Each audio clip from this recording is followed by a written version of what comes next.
bonjour Nicolas. Bonjour.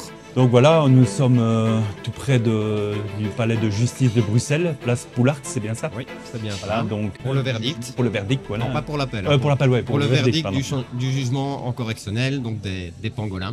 Les pangolins, oui, voilà. Donc le groupe que David Schippers avait créé, dont nous étions modérateurs, donc fait passer en jugement le mois passé.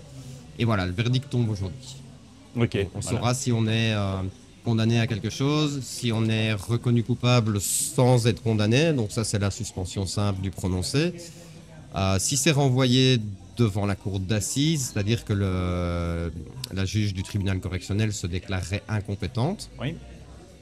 ou si voilà, tout simplement on est acquitté, ce qu'on espère, mais bon, ce serait vraiment dans l'idéal, ce serait dans le meilleur des cas, et je pense pas qu'on va obtenir l'acquittement à ce niveau-là.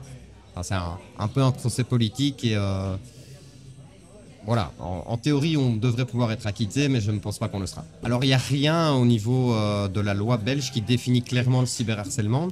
D'ailleurs tout ce qui est harcèlement, cyberharcèlement, donc c'est via des moyens électroniques, donc que ça soit par mail, via les réseaux sociaux, etc. Ça tombe sous la loi qui régit le harcèlement téléphonique et pas la loi qui régit le harcèlement tout court. Oui, oui. Donc pour un harcèlement tout court, il faut une répétition dans le temps, il faut vraiment tout ça. Pour un harcèlement téléphonique, il n'y a pas besoin de répétition. Un seul appel, un seul message suffit. Et c'est vraiment l'intention de nuire qui va déterminer si oui ou non on peut considérer ça comme du harcèlement. Donc nous on a plaidé, allez, à titre subsidiaire, on a plaidé le fait qu'on n'avait pas d'intention de nuire et on n'en avait pas. Maintenant, à titre principal, ce qu'on a plaidé, c'est la non-compétence du tribunal correctionnel, dans le sens où si ce qui dérange dans la manière dont on a procédé, c'est la répétition des messages, ils peuvent attaquer pour harcèlement, même si la répétition n'est pas nécessaire pour le harcèlement téléphonique. Mais par contre, si ce qui dérange, c'est le contenu de nos messages, étant donné que c'est principalement la presse qui porte plainte contre nous, donc la RTBF et la JP, ça rentre dans le cadre du délit de presse en fait. Parce que c'est le contenu de nos messages qui dérange et donc ça doit être jugé par un autre tribunal. C'est la cour d'assises qui est compétente en cas de délit de presse. Donc nous c'est ce qu'on a plaidé et Sacha Daout nous a donné un petit coup de main quand il est venu faire sa petite plaidoirie, son petit numéro. Parce qu'il a clairement verbalisé le fait que ce qui l'avait le plus choqué, le plus profondément choqué, c'était la teneur des messages. Et entre autres, il a parlé d'insultes et de menaces. Or, nos messages à nous ne contenaient ni insultes ni menaces. Donc non seulement il a avoué devant tout le monde que c'était bien du délit de presse, puisque c'est le contenu des messages qui le dérangeait, mais en plus, il a parlé, en parlant de menaces et d'insultes, il dit clairement que c'est pas nos messages qui l'ont dérangé puisque nos messages n'en contenaient pas. Donc, il s'est tiré une balle dans les deux pieds, en gros. Est-ce que la juge va s'arrêter là-dessus? Si elle le fait, et bon, je suis pas juge, c'est pas moi qui rend le verdict, je pense qu'elle est censée le faire. Et donc, se déclarer incompétente, ce qui renvoie notre affaire en cour d'assises. En cour d'assises, ils vont sans doute pas prendre l'affaire. Et ça serait probablement classé sans suite, enfin c'est ce qu'on espère, parce qu'ils ont autre chose à faire en cour d'assises, et je pense que ça date des années 80 ou 90, la dernière fois qu'une cour d'assises a effectivement jugé un délit de presse. Donc c'est pour ça que c'était un peu notre demande principale. Si elle ne se déclare pas incompétente, nous on cherche l'acquittement parce qu'on n'estime pas avoir eu un comportement harcelant. Non. Tout à fait. Et puis en plus, il s'agit bien, il faut bien préciser pour les gens qui écoutent, d'une seule personne qui envoie un message. Et alors après, c'est plusieurs personnes qui envoient le même message à une personne. C'est ça. Voilà, ce n'est pas une personne qui harcèle la même personne tout le temps. Voilà. C'est chaque personne qui a envoyé un message. Par son propre avis. L'idée on en l'a fait... jamais forcé personne, c'est ça. Voilà. Non, absolument pas. Déjà, il y a un message qui était proposé. Bon, l'idée, c'est que tous les membres du groupe, grosso modo, on était d'accord qu'il y avait des choses à dire, qu'il y avait des choses qui devaient être dites et qui devaient être entendues. On avait nos avis qui étaient similaires. Et en fait, le principe, c'est que s'il y a 500 personnes qui veulent dire quelque chose et qui le disent en l'écrivant elles-mêmes, on va avoir 500 messages différents. Sur une page Facebook, quand on scrolle, 500 messages différents, ça n'a aucun impact, ça ne saute pas à l'œil. Maintenant, si les 500 messages qui sont différents, ils ont le même sens et le même fond, ben on peut très bien se dire, on va pas faire 500 messages différents et chacun fait son propre petit message, on fait un message qui est commun et qui dit ce que tout le monde a envie de dire. Et si tout le monde fait un copier-coller de ce message, il envoie son message, ce qu'il a besoin de dire, il l'envoie une fois. Donc chacun et ça fait partie de la liberté d'expression. Et c'est la liberté d'expression. Par contre, au niveau de l'impact visuel, ben forcément, on a 100 fois, 200 fois, 500 fois le même message qui revient. Et là, bah, sur une page Facebook, quand on scrolle, on voit, ça saute aux yeux que c'est le même message. Et donc, on ne peut pas l'ignorer. Et donc, nous, c'était l'idée, mais chaque personne n'a envoyé le message qu'une fois. Oui, donc, mais on ne maintenant, peut pas parler vraiment de si harcèlement. on remet les choses dans l'autre contexte, parce qu'il faut aussi le remettre dans les deux sens. Nous, en tant que citoyens, nous avons été, je veux dire aussi, on a été harcelés. On n'a été pas harcelés, ça a été de propagande. Que l'on veuille ou qu'on ne veuille pas, on recevait. Moi, je sais bien, j'ai reçu 4 fois la convocation pour aller me faire vacciner. Aussi. Voilà, je recevais des mails. Pour les enfants également. Mon numéro de téléphone a été donné par une personne, je ne sais pas qui, parce qu'un jour j'ai reçu un SMS en me disant vous devez aller vous faire contrôler. J'ai reçu ces SMS-là aussi, c'est l'État qui a envoyé. Oui, mais donc voilà, et donc ils ont fait ça, tout ça sans notre accord. Oui, et puis il n'y avait pas que ça, hein. Il y avait des publicités sur les autoroutes, sur les bâtiments, etc. La publicité sans arrêt, et même pas que pour le vaccin, le masque, etc. En fait, dans des bêtes publicités pour une poudre à lessiver ou pour une crème au chocolat, on avait une référence qui était faite au Covid. Enfin, ils ont surfé sur la vague, mais à un tel point que on ne pouvait pas. Enfin, un bête exemple, mais la carte d'étudiant de ma fille aînée, donc la carte émise par l'école, l'arrière-plan, c'était une seringue, un petit virus et un masque. Pour la carte étudiant d'une école, où est le but, où est le sens, quoi. C'était vraiment du matraquage. Et nous, oui, on était harcelés. Alors maintenant, c'est pas un argument, on peut pas dire on a harcelé parce qu'on s'est senti harcelé. Moi, j'appellerais pas ça du harcèlement. Et nous, on n'a pas harcelé, mais nous, on s'est senti harcelé, ça oui, clairement. Enfin, moi, j'appelle pas ça du harcèlement, j'appelle ça plutôt de la propagande, quoi. Donc voilà. Et donc, donc là, le tout de l'enjeu, c'est pourquoi est-ce que dans un sens, ça fonctionne comme ça, et que dans l'autre, on n'a pas le droit, tout simplement, par la liberté d'expression, par l'article 25 de la Constitution et l'article 10 du CEDH, le droit, en tant qu'humain, de dire ce qu'on n'est pas d'accord avec la personne qui a émis une idée. Est-ce qu'on a le droit ou est-ce qu'on n'a pas le droit? Alors oui, dans l'absolu, on l'a. Est-ce que le ministère public en Belgique, est-ce que la justice belge va nous reconnaître ce droit? On va le savoir ici tout de suite puisque le verdict tombe... est-ce qu'on a le droit de le dire sitôt qu'on s'oppose en le disant à un certain pouvoir? Ici, en l'occurrence, la RTBF. On ne va pas rentrer dans les détails, l'état profond, etc. Oui, mais la RTBF est quand même, je veux dire, je suis désolé, elle est quand même subventionnée avec nos impôts. Hein. Oui, absolument. Donc elle nous doit aussi des réponses. Oui, c'est le service public, elle nous doit des réponses. Elle nous doit des réponses. C'est eux qui nous attaquent en justice dans ce cadre-ci. Donc voilà. Et la justice belge, donc le ministère public, va trancher. Enfin, ils ont tranché, hein, la décision elle est prise. Elle est déjà prise. Elle sera exprimée aujourd'hui. Donc on saura ce qu'il en est. Donc on va savoir là, aujourd'hui, si la liberté d'expression en Belgique est respectée ou pas. Ok. Et pour toi, qui évoque cette petite casquette, voilà, on va la montrer. Hein, voilà. I Love Pangolin, c'est le pangolin, donc c'est David c'est une idée de David Shippers qui était humoriste. C'est sa casquette d'ailleurs. Et donc c'est rempli d'humour. Bon voilà, le pangolin, c'est le petit animal qu'on a accusé au début du Covid d'être responsable de la propagation du virus et donc de tous nos maux de l'époque, le confinement, le port du masque, etc., etc. Il a été accusé à tort parce qu'il n'avait rien à voir là-dedans. On va pas rentrer dans les détails, on sait que c'est un virus qui s'est échappé d'un laboratoire. Maintenant, on en est même quasi sûr. Donc, oui, on en est sûr.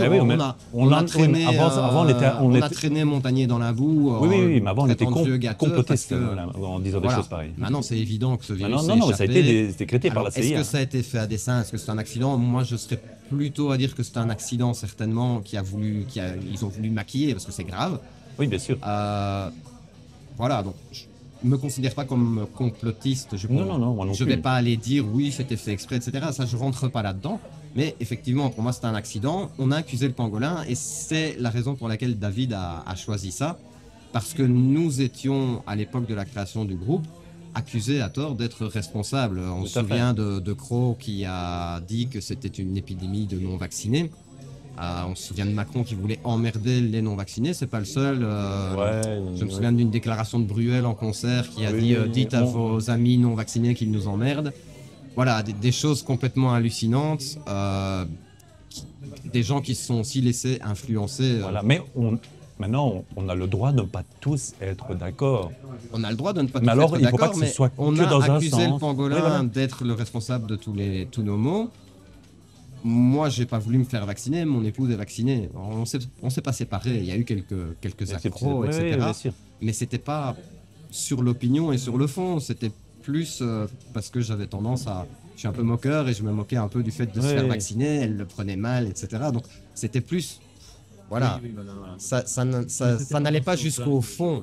Donc on peut respecter le fait que quelqu'un veuille absolument se faire vacciner. Voilà, c'est ça. Maintenant, moi, ils doivent nous respecter. j'estime que ceux qui sont à fond là-dedans, ils ont été endoctrinés quelque part. Et Oui. ils peuvent... Mais Ces ils ont gens-là le droit. peuvent respecter que je pense que c'est de l'endoctrinement, tout en me laissant penser ça et en pensant que j'ai tort. Oui. Enfin, ça n'empêche pas la discussion et on ne peut pas ostraciser toute une partie de la population en les rendant responsables d'un truc dont ils ne peuvent pas être tenus pour responsables. Enfin, ce vaccin ne fonctionnait pas, ce vaccin était même plus dangereux que la maladie contre laquelle il était censé protéger sans hypertonie. Et on a cessé de le dire. Et là maintenant on n'en parle plus parce que ce serait en même temps devoir reconnaître toute une série de torts qui sont pas forcément prêts à reconnaître. Ah oui, non, c'est sûr. Et bon, nous notre combat il est pas terminé et du coup we love pangolin because we are pangolin. On aime les pangolins parce que on a subi la même chose que les pangolins, donc accusés à tort de tous les maux du Covid. En tout cas, nous, on vous souhaite... On croise les doigts. On croise les doigts, un maximum de courage, voilà, pour vous, mais aussi pour la liberté d'expression. Pour tout le monde, voilà. Et on se retrouve après On se retrouve verdict. après, on va devoir y aller, sinon on n'aura pas le verdict. Ça va. Merci, Colin. À tout à l'heure.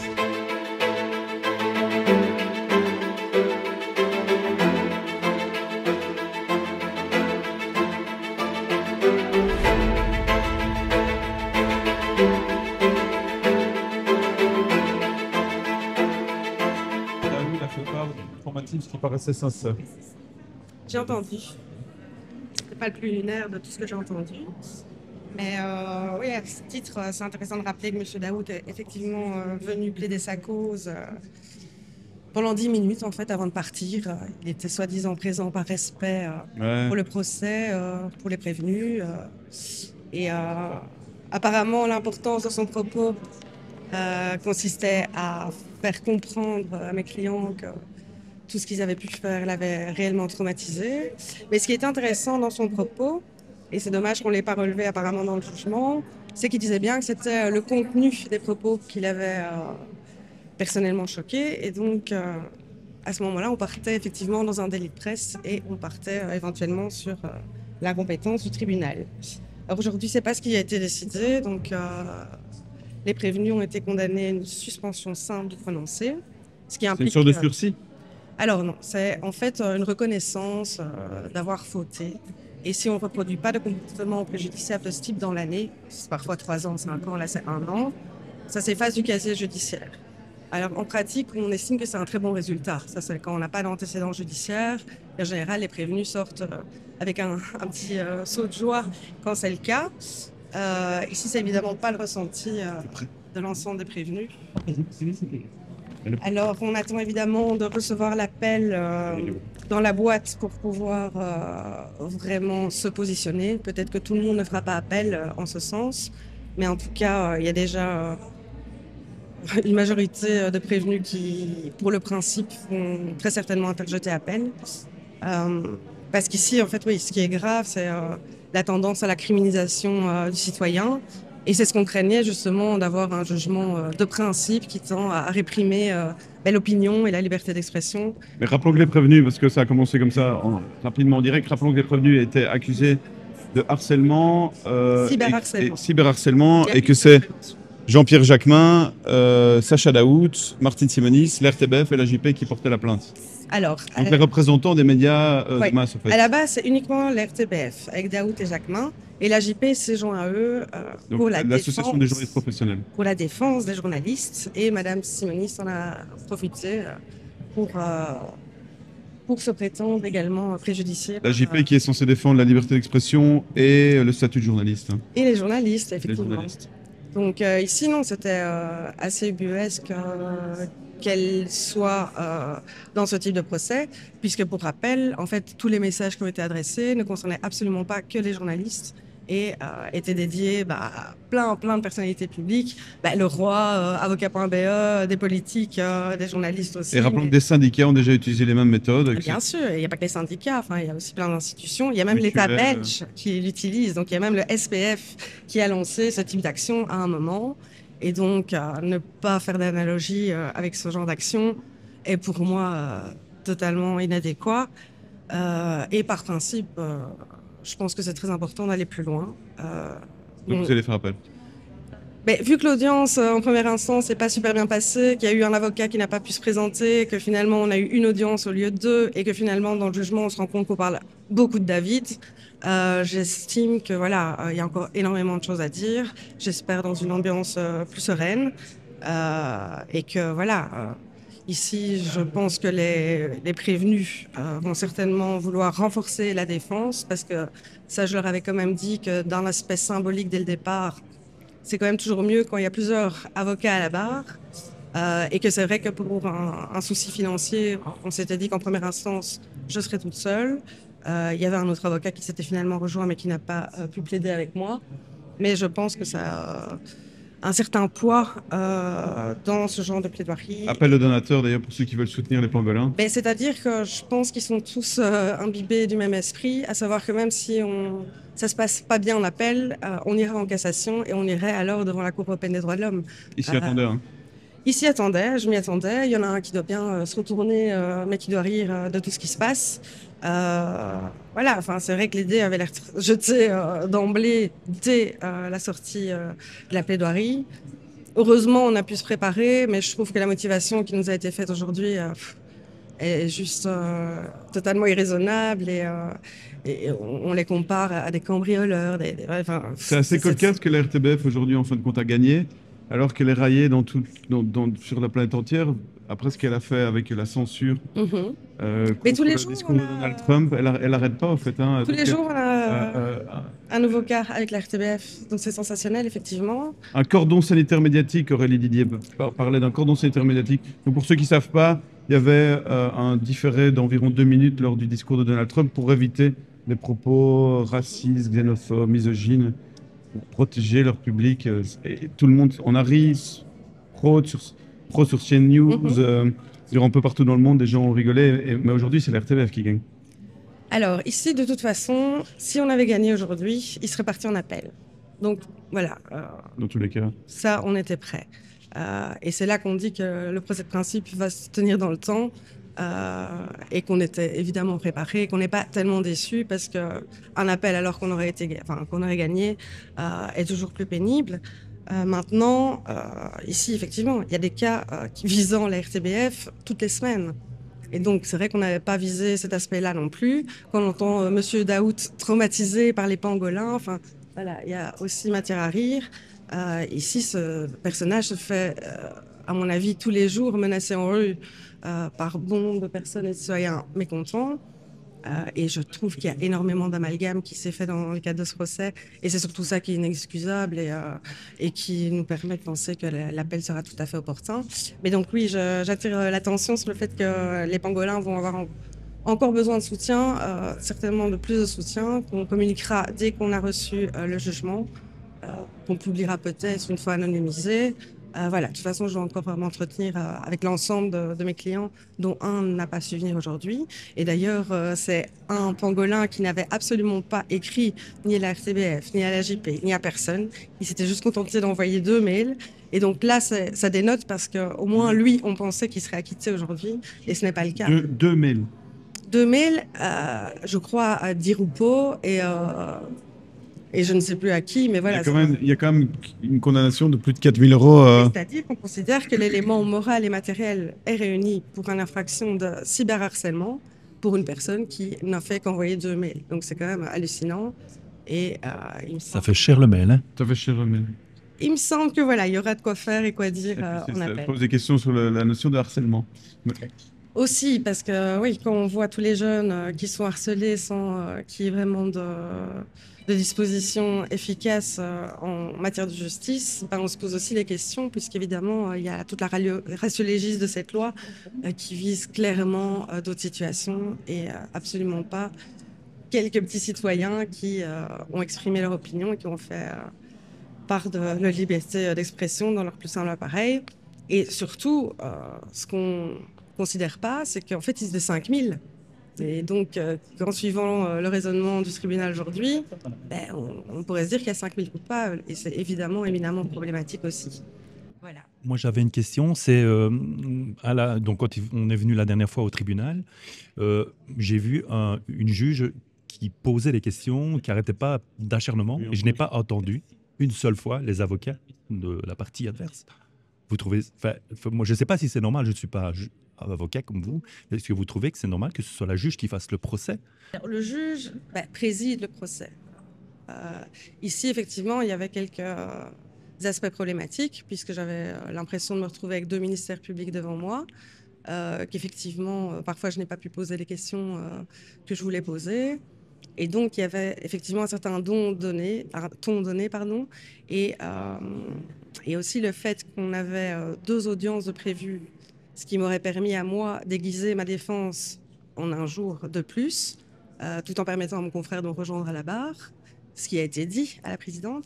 Mais voilà, elle pose aussi problème en termes de droit de la défense. Maintenant, voilà, ce sera très compliqué, évidemment, de mettre en avant ces arguments, puisque les parties étaient quand même représentées, enfin assistées. Il y a juste Madame de Loncin qui n'a pas eu son avocat, mais ça joue aussi évidemment dans la balance. À nouveau, je pense que symboliquement, ce sera très important qu'on soit 5 la prochaine fois, pour 5 personnes. Voilà, je trouve que vraiment, aspect humain, ça ne se serait pas passé de la même manière, ça c'est évident. Et donc voilà, et bon, je ne vais pas dire que j'ai été tout le temps interrompue non plus, mais ce n'était pas tout à fait logique non plus, ni adéquat. Je pense que beaucoup de monde ont pu s'en rendre compte. Ce n'est heureusement pas ça, la justice. J'ai l'habitude d'aimer ce métier pour justement le respect mutuel que tous les membres s'attachent. Mais ici, c'est vrai que dans le cadre du déroulement du procès, on a eu quelques questions à se poser, malheureusement. Et c'est aussi pour cette raison qu'on s'attendait plus ou moins à ce type de résultat. Merci. Voilà. Merci. Et comme dit David, ça va être une belle journée. On doit continuer. Voilà. Une belle journée. Il faut évidemment vous soutenir parce que de nouveau, voilà, c'est un enjeu démocratique majeur et effectivement, où sont les autres médias, hein. C'est toujours le même souci. Mais donc, merci à vous et j'espère que tous ceux qui nous regardent vous soutiendront aussi pour la suite. Je pense que c'est très important. Merci, maître. Voilà.